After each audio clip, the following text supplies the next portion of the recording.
this is Larry London. Welcome to Border Crossings. And joining us today from his home on the West Coast in the United States, we have one of my favorite rock and roll superstars, a guy that's been a good friend of the Voice of America for a long time. He's put out some great music, including some new albums. Both came out in the month of July. We're going to talk to Mike Shinoda today. Hi, Mike. Welcome to VOA. Hey there. How are you? Good. It's great to see you. Great to have you on the show. And I wanted to find out, first of all, I knew that the new albums are called Dropped Frames, Volume 1 and Volume 2. So is this the first time you've done I know you scored a film, but is this the first time you've released an album that's all instrumental music? Yeah, it wasn't something that I really intended to do either. I've always listened to instrumental music. I grew up, actually it was, besides, growing up playing classical music, and then eventually there was this phase where this thing called trip hop came into popularity, and I listened to a lot of that, but that stuff kind of influenced in part the sound of Linkin Park, like groups like, or I should say producers like DJ Shadow and Aphex Twin were very influential on our sound. And yeah, so this year with quarantine, I started making things online and streaming the sessions, and it was a way to communicate and commune with the fans, and also, like, more than just like the fan relationship. I think it was like, being in quarantine, you don't see as many people, and I was missing like a sense of there's a social aspect of it that I was trying to fill. And so I was, streaming, making these songs every day. And I think you referred to it as you felt like it was Groundhog Day, like the movie, where they repeated over and over and over. Yeah, it was, especially in the beginning. I think we've really adapted to it now over here. But in the beginning, it did feel like, is it a weekend? I don't even know, because I don't have a Monday through Friday type of schedule. And yeah, so I started doing the streams to kind of break up. I wanted to break up the monotony, and I wanted to put like an anchor in my week. And the idea came to me to just like, well, maybe just doing a certain thing every weekday will help. And so I thought that it'd be also easier for the fans to, they wouldn't have to like guess when I was going to be online. Mm-hmm. So we did 10 to 1 o'clock. We still do 10 to 1 o'clock LA time. And I make something from scratch every day. And usually it's a song, instrumental track or something. And sometimes it's other things, drawings and paintings and things like that. I've been doing graffiti in VR on my stream, which is really fun. Yeah, but you had mentioned the Drop Frames releases. Those are basically just collections of some of the things that I've made. Did you play all the instruments on each song yourself, or did you enlist some session players with you? How did that work out? I play enough instruments that I can fill whatever. Like I've made punk songs, rock songs, metal songs in these sessions. Shown people how to do. I play little drums. Like I can usually fill any role that I need to fill, and if I can't play the instrument, for example, like a trumpet, then I can find VST. I can find digital things that'll help me play them. But just for fun, I saw some clips of some of my friends on usually on Instagram actually, doing musical things that I thought were cool, and I just basically texted them and said, can I like piggyback off this idea? Can I take that idea and bring it onto my live stream? And I'll start where you left off, and I'll take the song somewhere. Mm-hmm. So everyone from Money Mark, who people know from his work with the Beastie Boys, to brand new artists like Elise Trudeau, who's an incredible singer and drummer and musician, to Dan Mayo, who's a drum phenom. But and I'm looking at the album covers. And I know you're an artist, so Mm. the obvious connection is, did you do the artwork for these albums? Because they are really creative. No, thanks. I wanted to make it as light and fun as the channel is. I went to school for illustration. I that's the thing that I always thought I would be doing for a living, like the music. Growing up, like I every chance I got, I'd take, art classes. And then I went to school at Art Center College of Design, and majored in illustration. They didn't let you do a double major, so I would have done. I wanted to do graphic design with it, but I wasn't able to. But the reason I wanted that is because I wanted to do album covers. I always knew I wanted to be involved in music. I just thought I was going to be doing the art side. And then on the weekends, I'd make songs and play music with my friends. So yeah, to be able to now, at least once a week, I'll do on my Twitch channel, I'll do an art day, where I basically take requests from the fans the entire time, and just paint silly stuff that they want to see. It's all cartoony, like goofy stuff. Mhm. Oh yeah, the album covers for Drop Frames are really cool. There's a lot going on. I really like those Yeah. album covers. Well, you've done so many different things. You've done them so well. Um, which do you like more, the writing or the actual recording, the putting it together, the production part of it, or the performing live? Do you have a favorite part of this business? Um, I think I don't really have a preference. I like having multiple things that I can get involved in and go deep on, because the variety keeps me, I don't know, the variety keeps me sane in a way. If I get a writer's block, or like I'm kind of just down on doing one thing, I can switch to another, and it'll bring energy back. Hmm. I'm sure at some point you plan to tour. It seems like everything has come to a screeching halt in the music business. But Mm, I know at some point you're going to go out and tour. And you did put out a solo album, I think it was last year, Post mm, Traumatic. You had an EP mm. before that. But so, and we'll touch on that a little bit too. But as far as plans for Mike Shinoda to go out and tour, is this something that you might consider doing? I don't have plans to tour at this point. I think every there are so many artists, from the biggest to the smallest, who were planning to be on tour right now. And I know artists who are planning to put their very first album out and tour, and they can't really, I mean, they can do the album part, but that it will, to be honest, like if you put your album out right now and you can't tour it, it's going to negatively impact the sales of the album and the reach of the album, because the internet, if you're relying entirely on the internet to promote your album, the internet moves too fast. So Hmm. there won't be the sense of, like, when you go from city to city, there's these constant reminders that, like, your music is out there and you exist, and people get to go to the show and they have fun and they go back to the music. So to put out an album right now is really tricky business. On top of that, you've got big groups like Green Day, for example, who is going to have this massive, like, stadium tour, and that's all not happening right now. I know that when the doors open back up for touring and people feel, for whatever reason, feel good about getting out there and going to shows, there's going to be this just deluge of, like, bands and musicians and other, theater and things. Like, people are just going to be pouring out into those spaces, and I have no interest in being part of that, to be honest.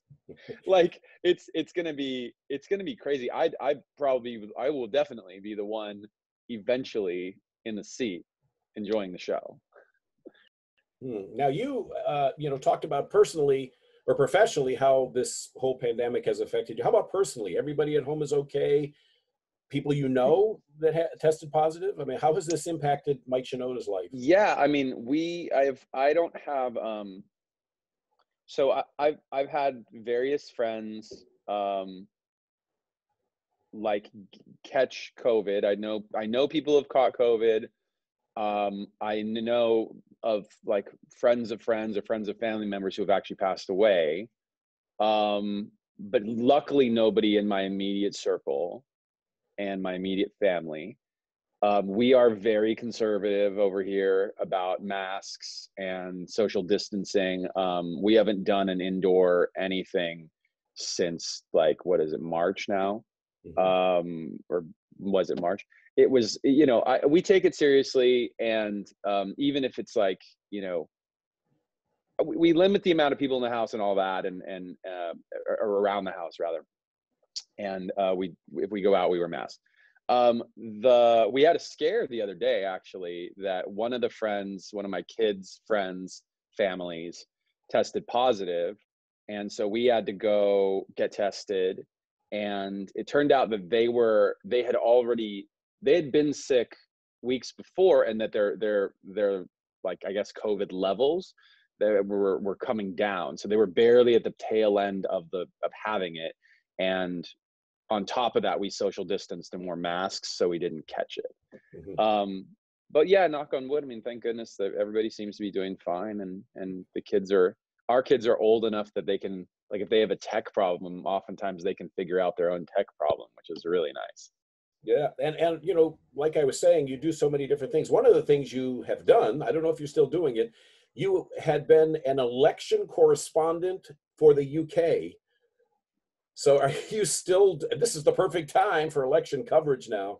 Have they said, I Mike, we mean, need some reports? I think that was really just a fun. I'm thinking that was with that one magazine. That's not. Yeah, that's you do certain sometimes, like magazines and publications will put together fun little, like, promotions to just flip things up and have fun. I was at one point I was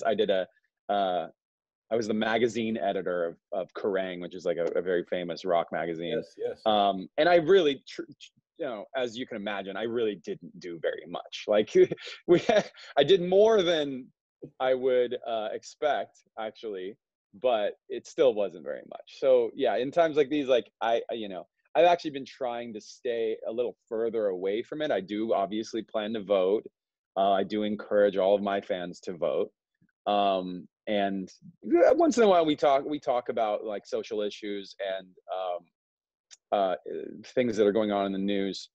When I'm on my stream, we talk about them, because there's a live chat going, and we interact the whole time. But in general, I'd say that I've been staying away from it a little more, because Twitter in particular, I mean, a bunch of the social media, but that one in particular, I moved it. I took it off the front page of my phone, and I buried it on the last page of my phone, because I don't want to. I feel worse going on it.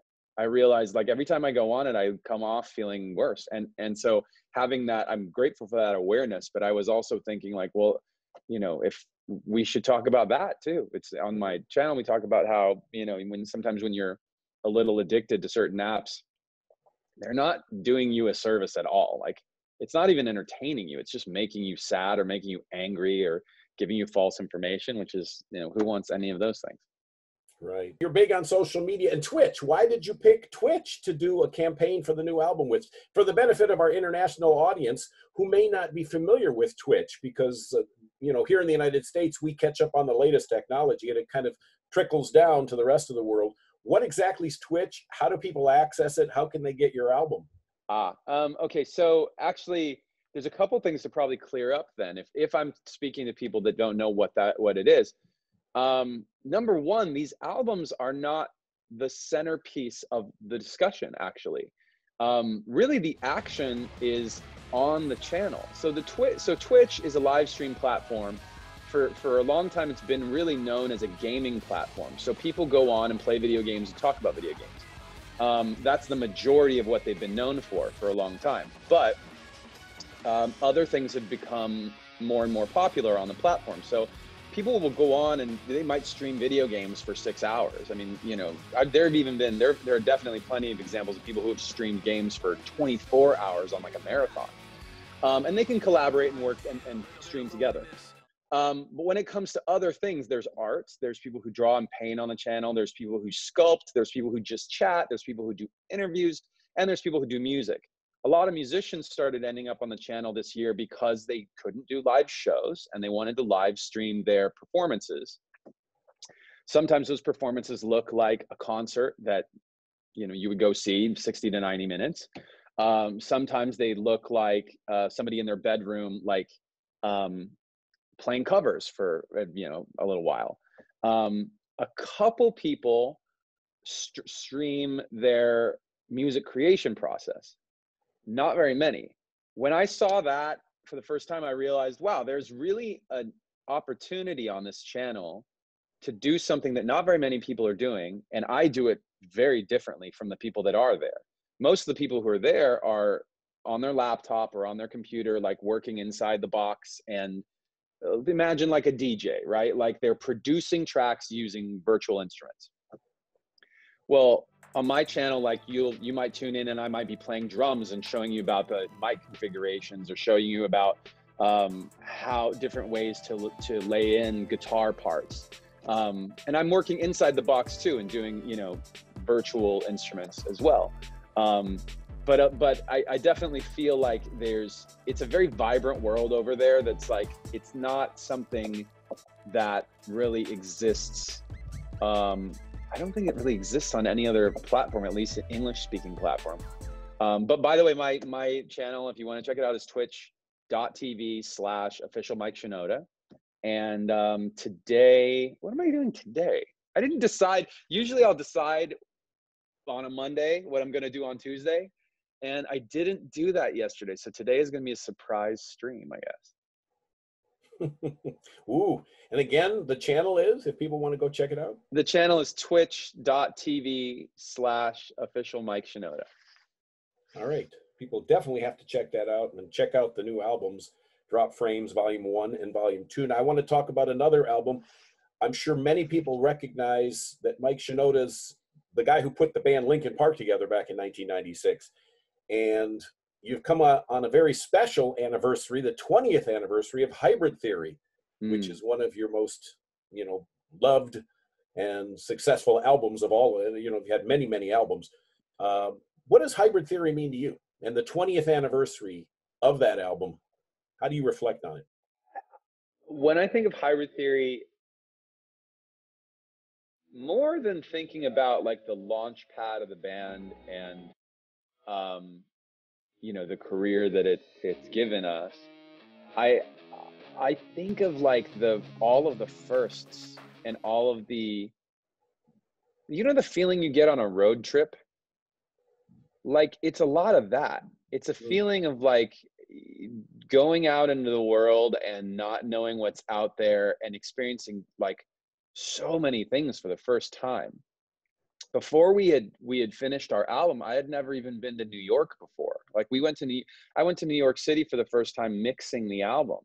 And I was like, and I remember we came out, we were walking in front of Madison Square Garden. It was just me and our guitarist, Brad. We mixed with Andy Wallace, who we picked him because he mixed Nirvana's Nevermind. It was like, this is like, he's a legend. And we get to meet him tomorrow. And, you know, we're in the city and I'm looking around and Brad's like, dude, he has family in New York, by the way. So he's been there a few times. He's like, dude, you can't be like looking up like that. Like you look like an idiot tourist. We're going to get mugged. Like keep your face down. Like stop looking around. But I was obviously like, I was just this kid in awe of the world. And that continued for all of us through that time. As you can imagine, just going to so many countries for the first time and meeting so many people for the first time. And this year is the 20th anniversary. We put together a spectacular box set to celebrate the album. And I have to say, most of the work was not in the hands of the band. This is maybe the first release we've had where we didn't do very much. Management and the label and even our friends and families, like our drummer's mom and dad, like found all these old pictures and all these, we had all these, you know, we transcribed all these different stories. We wrote down all these little memories about all this stuff, put it in an 80-page book. We've got, I don't remember how many CDs. There's two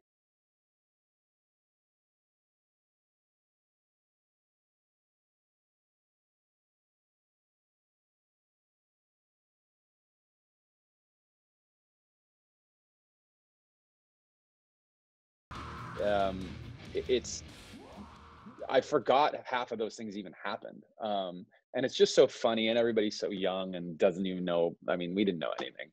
Mm.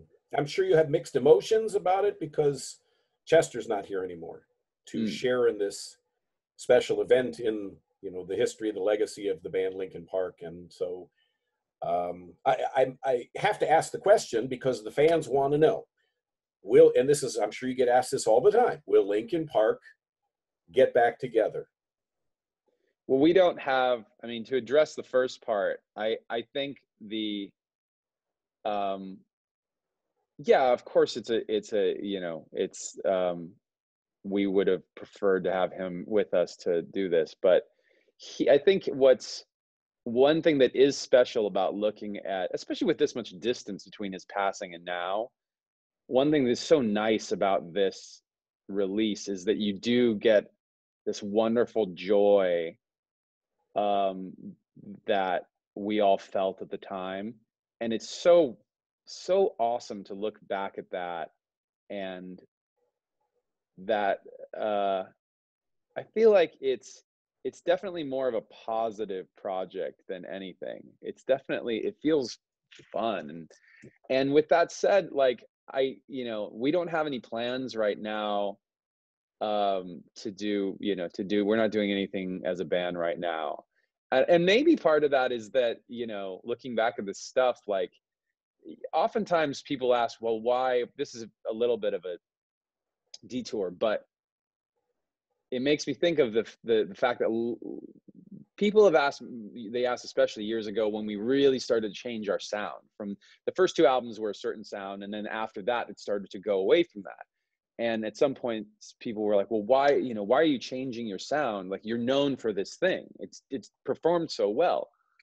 And we were like, well, we just could never imagine ourselves being the type of band that repeated the same thing over and over. Like, we needed that variety in our lives. We needed to challenge ourselves and do different things. And over the course of, like, I don't know how many years, 17 years, um, we really, like, covered so much ground.